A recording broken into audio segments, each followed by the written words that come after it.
intro take 30 at this point, and I'm annoyed. But anyways, let's do this. I'm dope in real life. I don't give a fuck about what you feel like.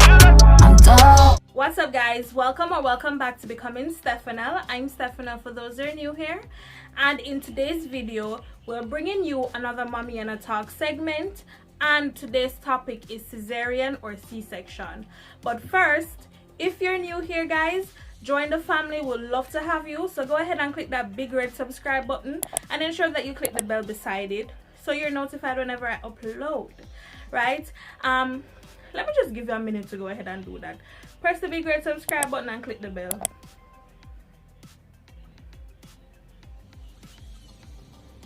Okay, welcome to the family. We'd love to have you.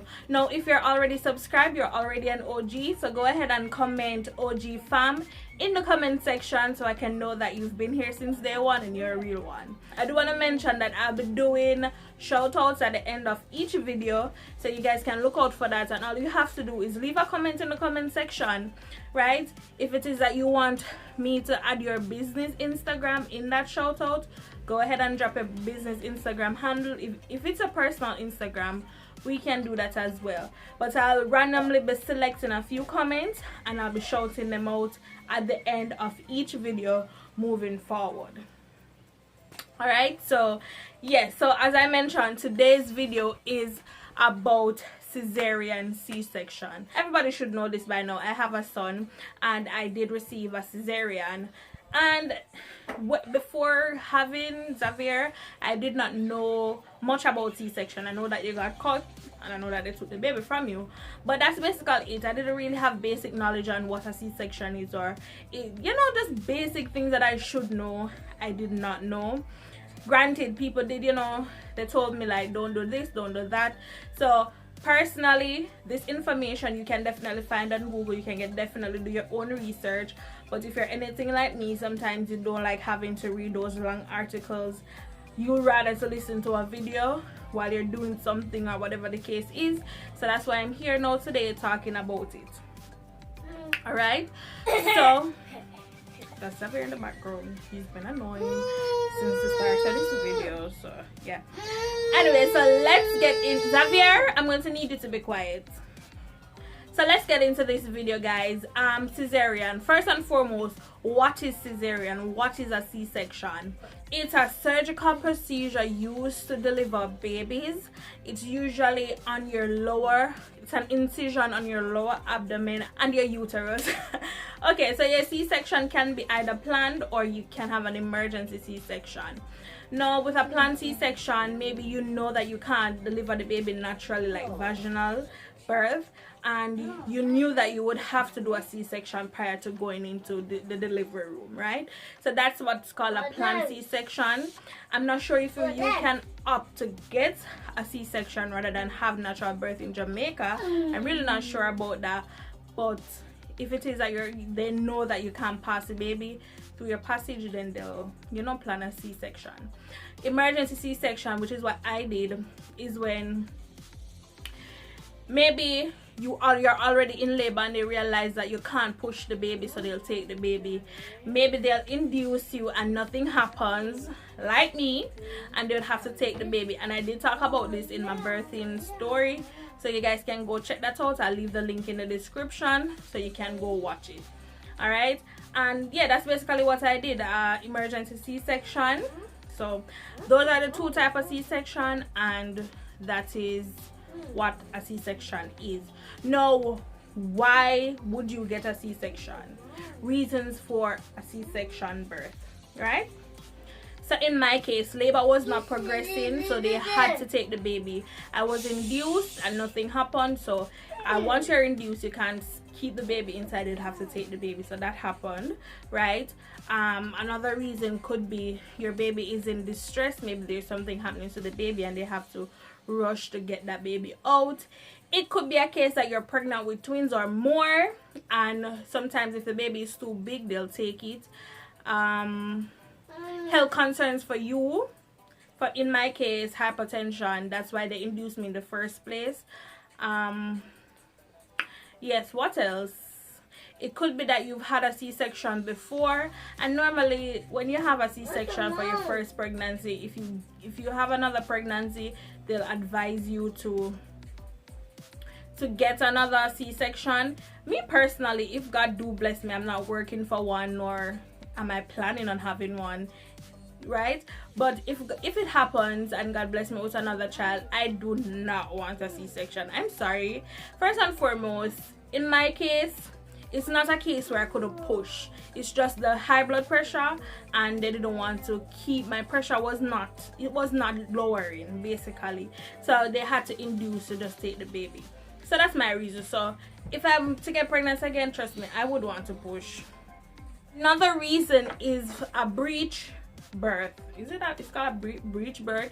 But if the baby is in the breech position, which means that the baby is foot first, so your baby is upright.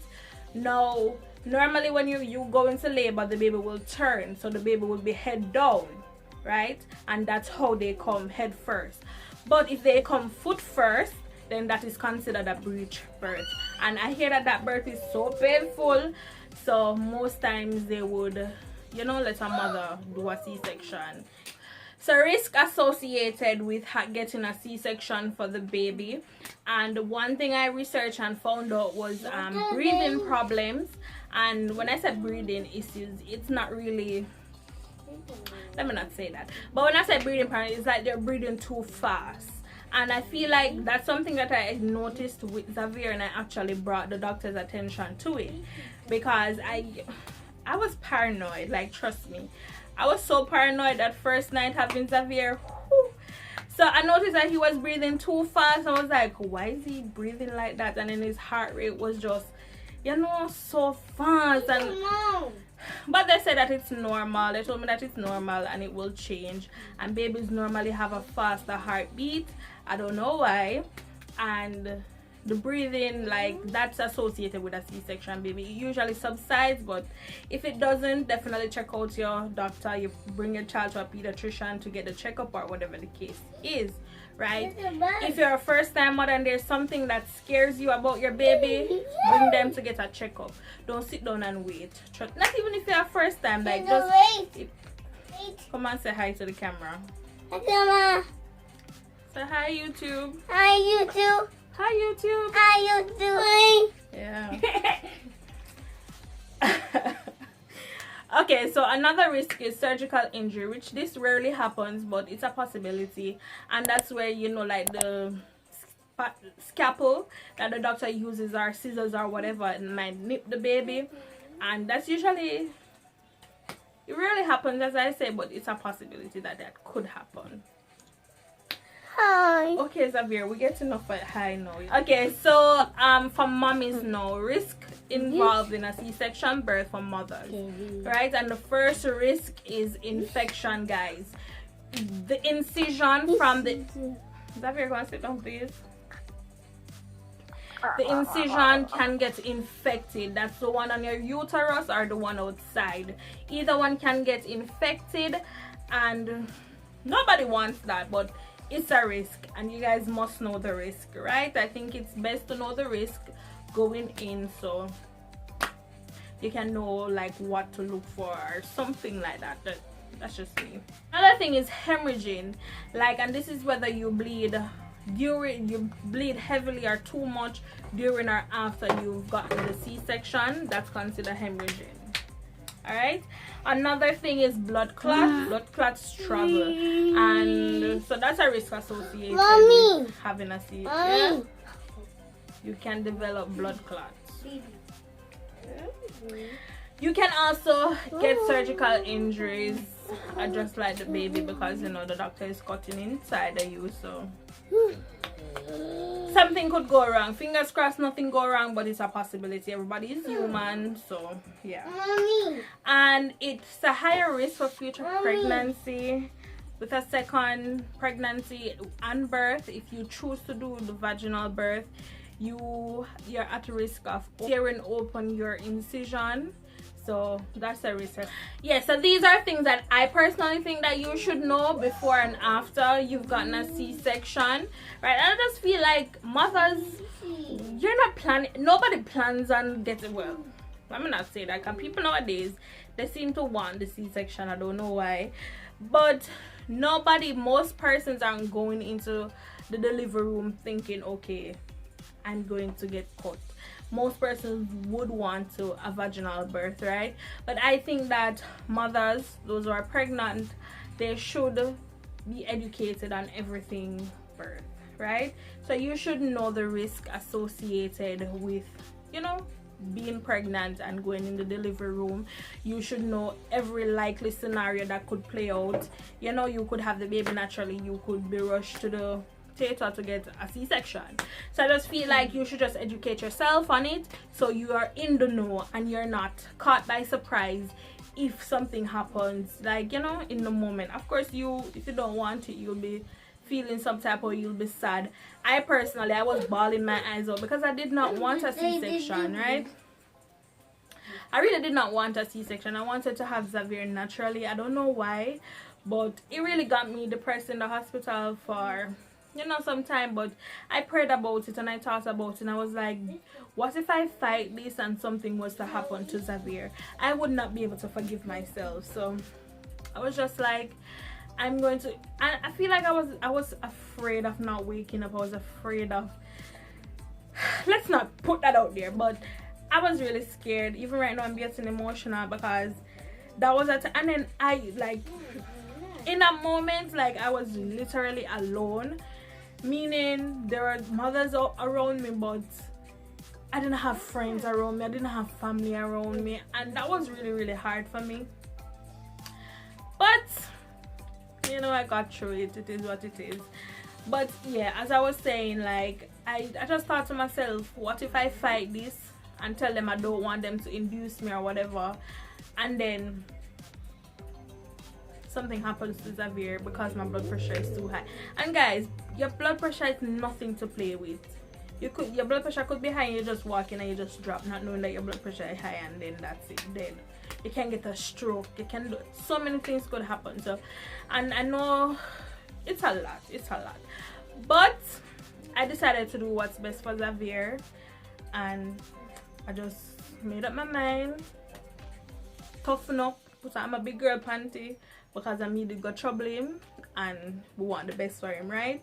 So I did what's best for Xavier, and I went ahead and I did the C-section, and here I am on YouTube telling you about it. So guess what? When Jesus say yes, nobody can say no. When Jesus say yes, nobody can say no. God got me. Okay,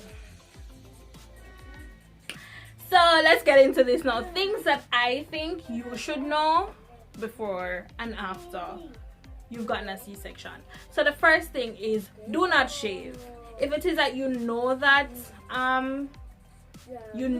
you're going to get a C-section, don't shave. If it is that the doctors or nurses need to trim you, they'll do that themselves. Because guys, you know, when you shave, especially with the razor, it leave the little jukey sprang ear, them, I don't know what to call it, them short, you know, ear there, and that can get inside the incision, that can cause an infection. Like, just don't shave, right? And even if you know that your due date is near, if you're not gonna shave all 2 weeks before your due date, don't shave like a couple days before, right? If it is that you go to the hospital and you need to shave, they will take care of it for you, so don't worry. And guys, this is something that honestly thinking about it, I know that they would have to do this to me, but I wasn't thinking about it, like, it didn't cross my mind. So when they were like, it's time to what, I'm like, huh, what? But it's common sense, right? Duh. I got, Mommy, yes, I want you. OMG, Choose. Mommiana talks, Mommiana things. Yes, I just wasn't thinking too much into it because I was worried about, I was just fretting and, you know, worrying about going into surgery. I didn't actually think about I will need to do to actually, you know, prepare for the surgery. But anyways, they called me like, mother, it's time. I'm like, time for what? Time to prep you for surgery. And guys, when they prepped you, prepping you for surgery is like inserting the catheter and all of that. If it is that they need to shave you, they do all of that to prep you for surgery. And when the nurse pull out that thing, I'm like, miss, what are you going to do with that? She's like, why insert it in the vagina? I'm like, really? Do we have to? And you definitely have to insert it, and that's just in case that you need to release yourself, go to the bathroom, in peeing and all of that. So they insert it in the little pee hole that you have. And if you guys did not know, you don't pee out of the same hole that is, you know, there's a little hole on your, this is not that type of video, but you don't pee out of the same hole your period or whatever out of. Okay people, okay, if you didn't know, now you know, right? So they insert it in that hole so you can pee, just, you know, when you're in surgery or whatever the case is, even after. So that one okay, so the second thing is they have two type of anesthesia. Did I say that right? Yeah, two type, regional and general. Yeah, they had to put me to sleep and all of that niceness, so I got the general one. So yeah, this is something that I definitely was not happy about, because if you didn't know me in the hospital, me did a foodie. Like, listen, I had food right through. May I get my cooked food. I'm not talking about just snack. Make sure I get cooked food, big plate of cooked food. Listen, my side of the hospital full of food, snack, fruit, juice. Sometimes I'll 3, 4, 5, 6 juice, water. My cooked food. My grandmother now less than bring my food dinner every evening. Well, yeah, most every evening, but she not less than bring my dinner. Upon the ones on them they're like, she my grandmother, big up yourself, mommy. My grandmother, yeah, she big up yourself. I always had food, so this one was a bummer for me. And you cannot eat for 24 hours. People, I'm not gonna say you can't even drink some water for 24 hours. You cannot. Remember they're going inside, so your stomach needs to be empty, I'm assuming. So you're not supposed to. They will give you IV or fluids, right, to give your body nourishment. But you can't eat anything, and that sucks. Right? So another thing, and this is everything leading up to the surgery, right? And then another thing, I think this is after the surgery now. It's a big thing, guys. Walk. After you've gotten the surgery, the following day, get up and walk. Be active. Not to push yourself too much now, you know. But walk. Try to stand at least, you know. Give yourself a movement. Don't lay down on the bed being scared. Don't do it. Guys, me personally, you see, the following day I got up and walked. And one thing that motivated me to do, well, before I get into that, when you get up to walk, you don't want to slouch, you don't want to bend over, you don't want to slouch. All right, let me search slouching. So slouching would be you bending and doing something like this, you know. You don't want to do that. And a porter told me this, actually. Those are the guys that transport you from the actual theater room back to your bed. He told me that you should not bend, because when your body is healing, your body will heal with that posture. So you don't want to do that. You want to stand up straight. If you have to use your hand to support, then you use your hand to support, but don't bend your back and slouch. You'll heal that way. And I think I'm very thankful for him, because that's exactly what I was doing. That is exactly what I was doing. So I'm really thankful for that, and I really wanted to mention that. I went to the bathroom, I tidied myself, I did everything, because guess what? You not gonna come, Miss Nurse. you not gonna come and just handle me anyhow and me take it. Me, I can't, my hand and my foot in my work. Couple hours after I had baby, because you know I had baby in the evening, and then you know about 8 o'clock or so in the night she came to tidy me or whatever. This lady sit up. I'm like, first and foremost, like, I just came out of surgery. Do you expect me to sit up straight like how I'm sitting now? This is how she wanted me to sit. I'm like, you expect me to do that? She's like, yes, sit up. I was not sitting up this straight. For who? For why? I wasn't gonna do it. Yeah, basically kind of use the bed head for a little support and just lean upon it, and she did what she did. And from that moment she was just giving me the attitude and all of that. And if you know Stefanell, you know, but I wasn't gonna go there with her, and I was going to let her bring me to that point. So I was like, okay, Miss Lady, you don't worry, tomorrow you won't have to come here and tidy me.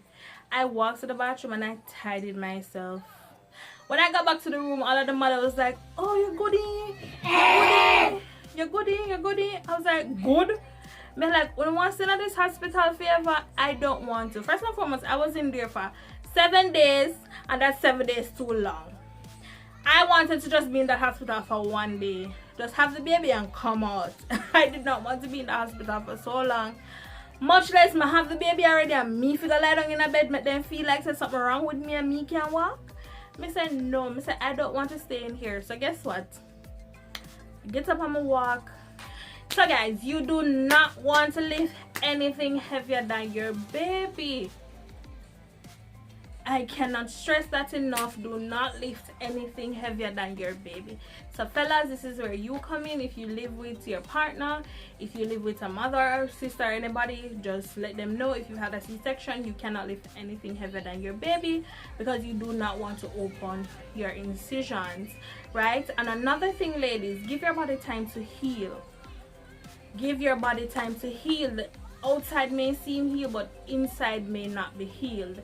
Inside may take a little bit longer to be healed. All right, so give your body time to heal. Don't rush the process, because it's really your body and you really don't know, right? So do not rush the process, guys. Another thing, after it heals, like the scar will itch. It itches, like not each scratch where you know it, but you feel like pinching. You feel pinching sensations, you know, here and there. So yeah. And another thing is, just after you've given birth, well, via C-section, do not eat any solid food for a few days. I would advise, because you don't want to have to go to the bathroom and force. You want a free bowel movement, right? So don't eat anything too solid. So ladies, don't go home go eat no dumpling and banana and yam. Don't do that. Don't do that to yourself, where you have to force to go to the bathroom. That's just creating problems that you don't want. Okay, so no sex for up to 6 weeks, and I think everybody should know this by now. No sex for up to 6 weeks, so as to prevent, especially, you know, you have the cut and everything on the uterus, just to prevent infections. You don't want to get it infected, so avoid having sex for up to 6 weeks, just to ensure that your body is healed. All right, ladies and fellas. And this is a big thing, guys. Clean your incision. Clean it. I can't stress it enough. I was paranoid as hell with my cut, and trust me, I did not want to get that thing infected, so I was cleaning my cut 3 times a day. 3 times a day, right? So ensure that you're cleaning it. I usually use warm water and some Savlon. Is it Savlon? It's like a nicer smelling version to Dettol. So any antibacterial soap you can use and clean it. You should not, I must say this, I should say this, you should not wash your cut. Just like how you bathe all of your body, you should not do that to your cut. You should only use antibacterial soap on it, and it's not a rubbing sensation, it's more like a wipe. You wipe it. Alright, so I usually do that 3 times a day. The thing is your Kegels. I'm not sure if you ladies are into Kegels, but you can definitely do your Kegels. Another thing that you can do is you can do your pelvic floor exercises with the Kegels or without, like, you know, straightening your pelvic area just to get everything back. As even though you did not give like you did not have a vaginal birth, you still had a baby, right? And even from just being pregnant, down there is just rearranged and everything, like, you know, your hip area and all of that.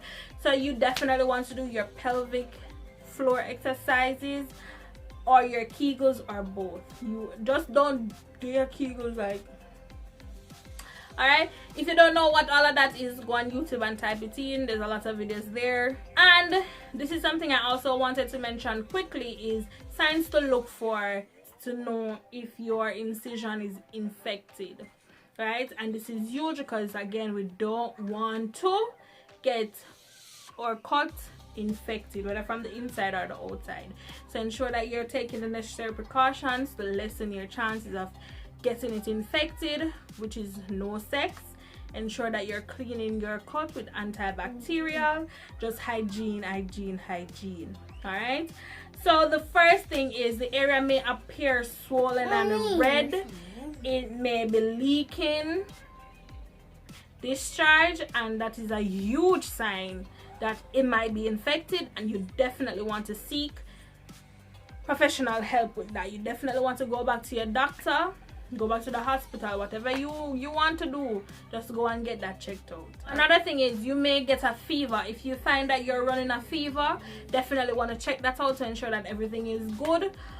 Also, if your bleeding gets worse, like if you're bleeding heavier than normal, like, you know, you definitely want to check it out. And another thing, the last point I have here, is if your pain worsens, right? If it's worse than the day after you've had the baby, you definitely want to go to your doctor so they can check out what's going on. All right, guys, so that's it for cesarean. That's everything that I think that you should know. Yeah, that's it, guys. That's it for my video. So thank you guys so much for watching, and we're going to get into these shout outs right now. It ain't about the journey, it's about who take it with you. Look, no squares in my circle. So guys, thank you so much for watching. I hope that you guys enjoyed this video. I hope that it was very informative for you guys, right? And I hope that you guys stay tuned for my next video. So stay safe, be blessed, peace, love.